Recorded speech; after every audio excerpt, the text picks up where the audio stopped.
ইনসাফের দেবীর মূর্তি চোখ কালো কাপড় দিয়ে বাঁধা থাকে, কিন্তু এই মূর্তিতে তেমনটা নেই। আবার মূর্তিটি এমন ভাবে ডিজাইন আর কালার করা, দেখে মনে হচ্ছে যেন ভারতীয় নারী। তার মানে কিলার আমাদের কিছু একটা বোঝাতে চাচ্ছে, আর সে পুলিশদের মারছে।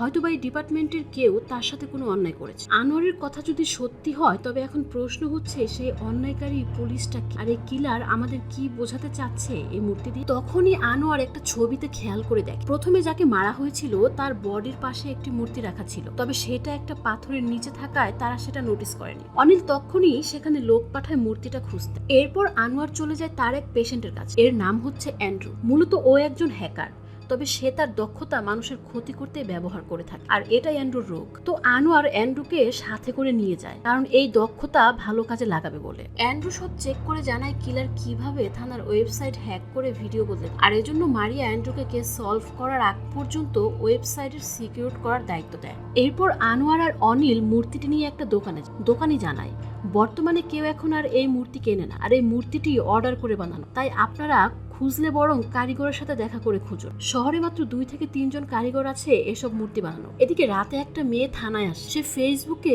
মূর্তির কেসটা নিয়ে কিছু জানতে পেরেছে। ওই মূর্তিগুলোর ব্যাপারে কিছু বলতে চায়। হাবিলদার তাকে বসিয়ে ভেতরে অফিসারকে ডাকতে যায়। অফিসার এসে দেখে মেয়েটা চলে গেছে। পরদিন মারিয়া তার টিম নিয়ে একটা প্ল্যান করে। যেহেতু কিলার শুধু পুলিশদের টার্গেট করছে, তাই আজ তারা অনেক বেশি পুলিশ নিয়ে নিরিবিলি জায়গা দিয়ে ঘুরবে। প্রত্যেকে 100 মিটার দূরে দূরে থাকবে, আর সবাই ব্লুটুথ স্পিকারে কানেক্টেড থাকবে। তো প্ল্যান অনুযায়ী তারা কাজ শুরু করে দেয়। মারিয়ার পেছনে স্কুটারে করে তাকে ফলো করে পলসন। একটু পর একটা মাইক্রো মারিয়াকে ফলো করলে পলসন মারিয়াকে ইনফর্ম করে। একটু পর মাইক্রোটি মারিয়ার পাশে এসে দরজা খুললে দেখা যায় এরা আসলে দুষ্টু লোক। মারিয়া তার সার্ভিস গানটি বের করলেই এরা লেজ গুটিয়ে পালায়, আর তখন মারিয়া পেছনে তাকাতেই দেখে পলসন গায়েব। দূরে তার স্কুটারটি খালি পড়ে আছে।